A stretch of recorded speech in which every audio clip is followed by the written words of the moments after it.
Poetry readings by Danielson.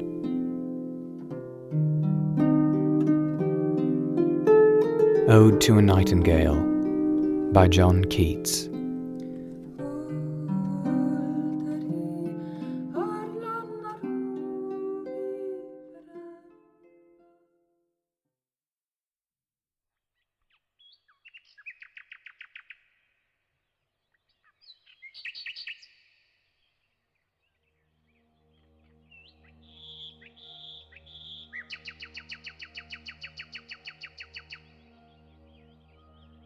My heart aches, and a drowsy numbness pains my sense, as though of hemlock I had drunk, or emptied some dull opiate to the drains 1 minute past, and lethe words had sunk. 'Tis not through envy of thy happy lot, but being too happy in thine happiness, that thou, light-winged dryad of the trees, in some melodious plot of beech and green and shadows numberless, sing'st of summer and full-throated ease.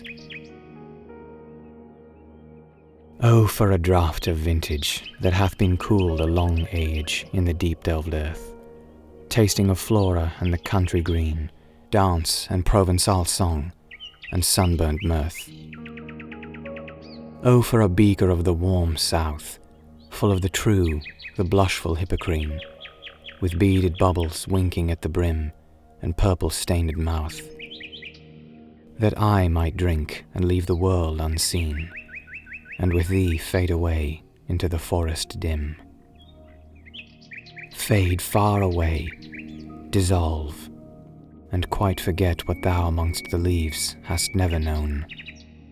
The weariness, the fever and the fret here, where men sit and hear each other groan, where palsy shakes a few sad last grey hairs, where youth grows pale and spectre thin and dies, where but to think is to be full of sorrow and leaden-eyed despairs, where beauty cannot keep her lustrous eyes, or new love pine at them beyond tomorrow.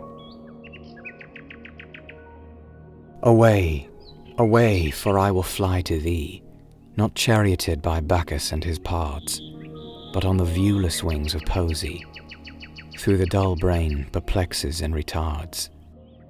Already with thee! Tender is the night, and haply the queen moon is on her throne, clustered round by all her starry fays. But here there is no light, save what from heaven is with the breezes blown through verdurous glooms and winding mossy ways.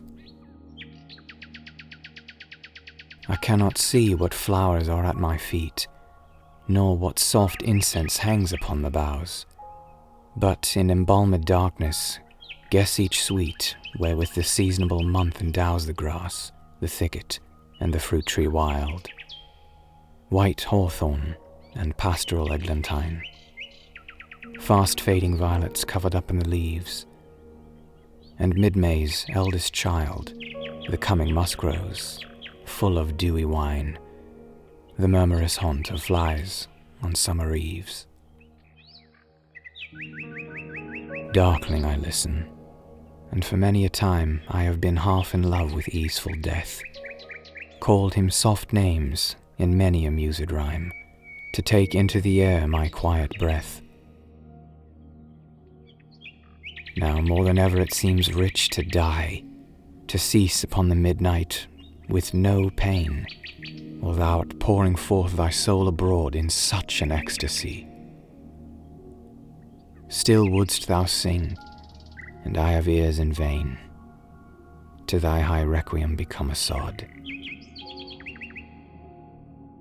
Thou wast not born for death, immortal bird. No hungry generations tread thee down. The voice I hear this passing night was heard in ancient days by emperor and clown. Perhaps the self-same song that found a path through the sad heart of Ruth, when, sick for home, she stood in tears amid the alien corn. The same that oft times hath charmed magic casements, opening on the foam of perilous seas in fairy lands forlorn. Forlorn, The very word is like a bell to toll me back from thee to my sole self.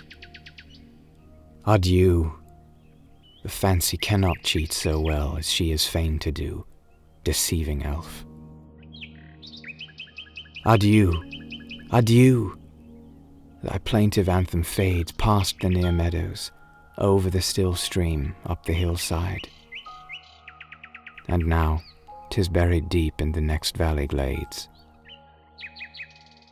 Was it a vision, or a waking dream? Fled is that music. Do I wake, or sleep?